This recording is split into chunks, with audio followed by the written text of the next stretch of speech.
जय श्री कृष्णा दोस्तों, राधे राधे। मैं अरुण सेमवाल और स्वागत करता हूं आपको अपने यूट्यूब चैनल अरुण शिक्षा अकेडमी में।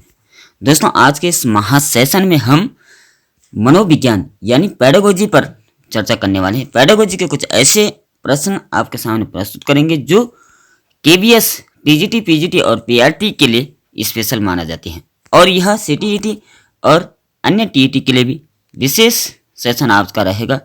इसमें कुछ ऐसे चुनिंदे प्रश्न है जो आपकी सफलता का राज बन सकते हैं।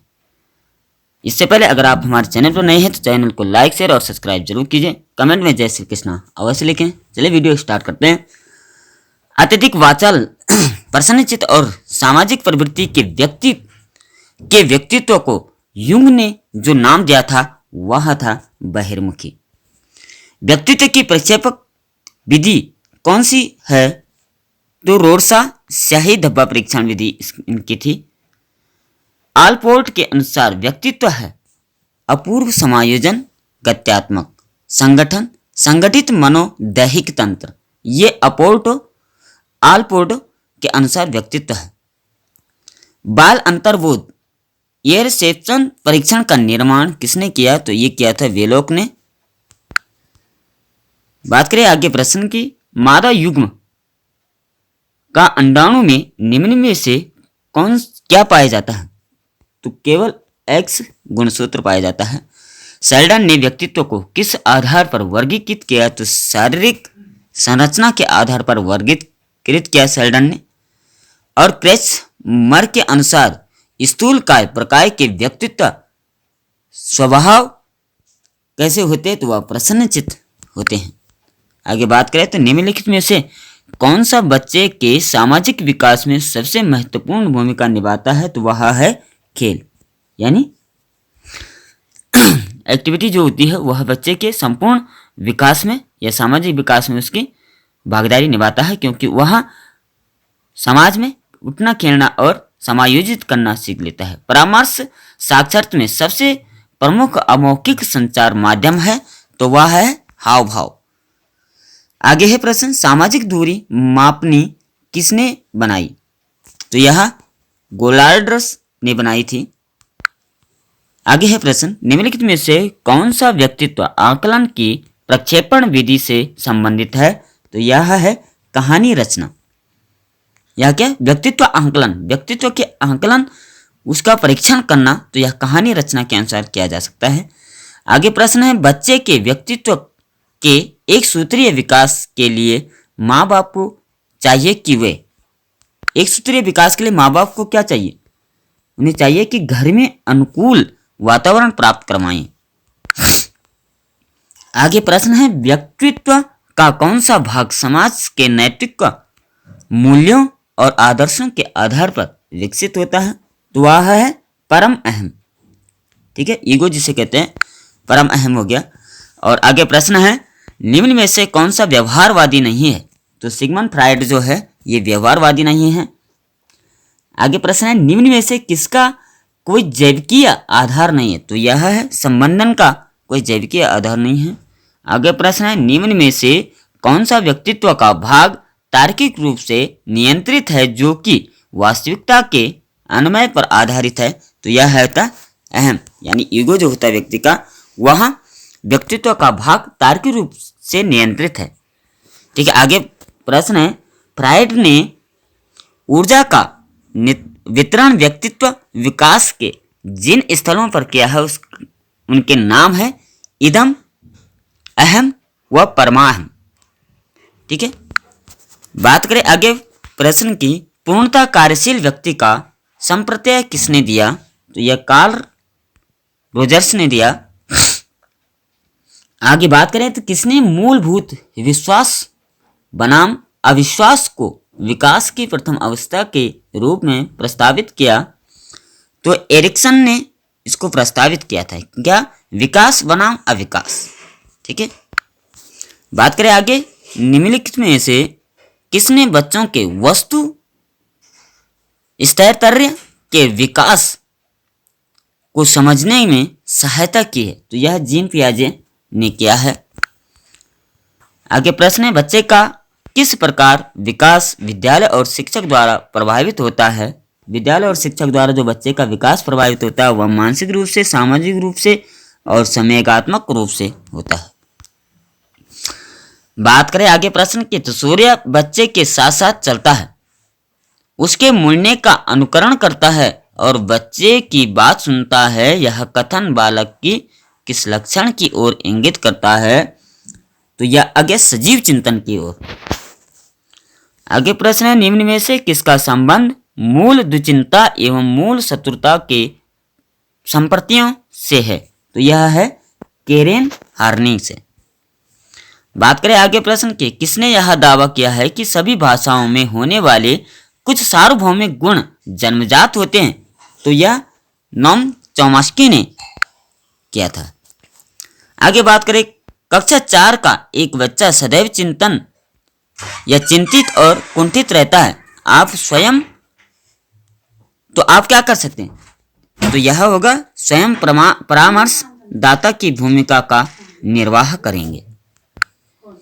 बात करें आगे, एक पूर्व विद्यालय बालक कहता है कि सूर्य आज उदास है।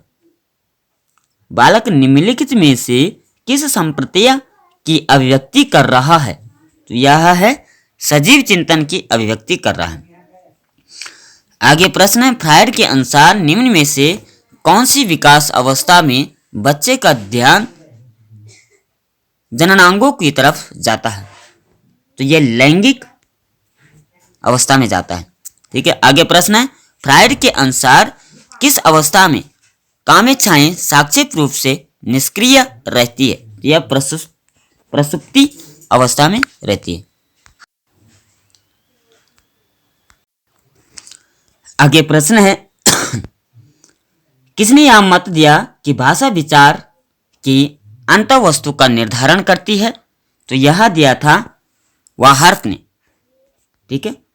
बात करें आगे प्रश्न की, जब बच्चे के पैर के तलवे को ठोका जाता है तो पैर की उंगलियां ऊपर की ओर आ जाती है, फिर आगे की ओर मुड़ जाती है। यह नवजात में से हो रही किस प्रकार की प्रतिवर्त का उदाहरण है? तो यह है बेबिंस्की की।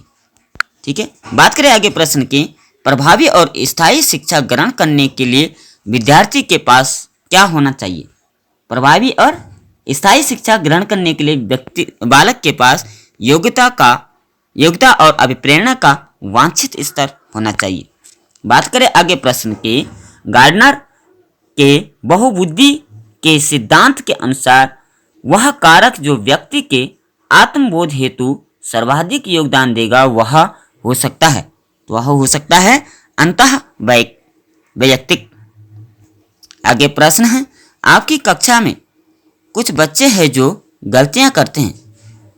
इस परिस्थिति का आपके विश्लेषण के अनुसार इनमें से कौन सा कथन सर्वाधिक उपयुक्त है? कौन सा सर्वाधिक उपयुक्त होगा? उपयुक्त होगा कि बच्चों ने अभी तक संकल्पनात्मक स्पष्टता प्राप्त नहीं की है तथा आपको अपनी शिक्षण विधि पर चिंतन करने की आवश्यकता है। अर्थात इसे हम बच्चों पर दोष नहीं दे सकते, खुद की शिक्षण विधि को, शिक्षण तरीका को हमें बदलना होगा। क्या पता वह उसमें समायोजित नहीं हो पा रहा है। बात करें आगे प्रश्न की, बहुतात्विक सिद्धांत किसने दिया है? तो यह दिया है थॉर्नडाइक ने दिया है। आगे प्रश्न है, वे बालक जो अपनी आयु से एक दर्जा नीचे के बालक के लिए बनाए गए कार्य को अच्छी तरीके से संपन्न नहीं कर पाते हैं, उन बालकों को किस श्रेणी में रखा जाएगा? तो वह हो गए पिछड़े बालक। ठीक है, जो अच्छी तरीके से संपन्न नहीं कर पाते हैं। बात करें आगे, वे बालक जिन्हें अध्यापक के प्रयासों एवं अभिप्रेरणा के माध्यम से सामान्य बालक की श्रेणी में लाया जा सकता है, उन्हें कहते हैं पिछड़े बालक। ठीक है, जो जिनका बुद्धि स्तर थोड़ा निम्न होता है। बात करें आगे, किसने कहा कि बुद्धि सीखने की योग्यता है? तो यह बंकिंघम ने कहा था कि बुद्धि सीखने की योग्यता है, अर्थात उसे सीखने से ही उसे उच्च स्तर तक ले जाया जा सकता है। आगे प्रश्न है, गैरेट ने बुद्धि के कितने प्रकार बताए, तो गैरेट ने बुद्धि के 3 प्रकार बताए थे।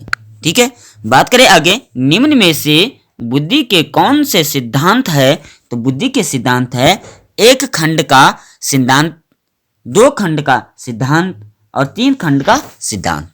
ठीक है, ये 3 सिद्धांत इनके हो गए। बात करें प्रश्न आगे की, वस्तुओं के संग्रहण का काल है, तो यह वस्तुओं का जो संग्रहण का काल है यह 7 से 11 वर्ष माना जाता है। इसमें बालक वस्तुओं को अधिक से अधिक संग्रहित करता है, इकट्ठा करता है। आगे है, बालक में अमूर्त चिंतन का विकास हो जाता है। ये अमूर्त चिंतन का विकास होता है 11 से 15 वर्ष के बीच में। बात करें आगे प्रश्न की, बुद्धि के प्रतिवर्ष बुद्धि के प्रतिदर्श सिद्धांत का प्रतिपादक कौन है, तो ये थॉमसन उसका प्रतिपादक है। बात करें अशाब्दिक सामूहिक परीक्षण है, तो यह आर्मी बेटा परीक्षण है जो अशाब्दिक सामूहिक है। आगे बात करें, एक बालक की बुद्धि लब्धि 85 है, तो वह बालक है, वह मंद बुद्धि बालक कहा जाएगा। अगर प्रश्न के आगे बात करें, तो बुद्धि का पदानुक्रमित सिद्धांत का निर्माण किसने किया था, तो ये बर्ट व बर्नन ने किया। ठीक है, आगे प्रश्न है, बुद्धि की त्रिविभागीय संरचना किस मनोवैज्ञानिक ने प्रतिपादित की है, तो यह गिलफर्ड ने की थी। ठीक है, आगे प्रश्न है, निम्न में से गिलफर्ड के संरचना में सम्मिलित बीमा नहीं है, तो यह मूल्यांकन बीमा नहीं है। आखिरी और लास्ट प्रश्न है, बुद्धि लब्धि IQ शब्द का उपयोग सर्वप्रथम किसने किया, तो ये टर्मन ने इसका सर्वप्रथम प्रयोग किया। तो ये हमने पेडागोजी के यानी KVS में जो TGT PGT के लिए बहुत महत्वपूर्ण प्रश्नोत्तर हमने चयन करके लाए। आशा है आपको पसंद आई होगी। पसंद आएगी लाइक शेयर सब्सक्राइब जरूर करें और कमेंट में जय श्री कृष्ण अवश्य लिखें। आज के लिए इतना ही। जय श्री कृष्ण, राधे राधे।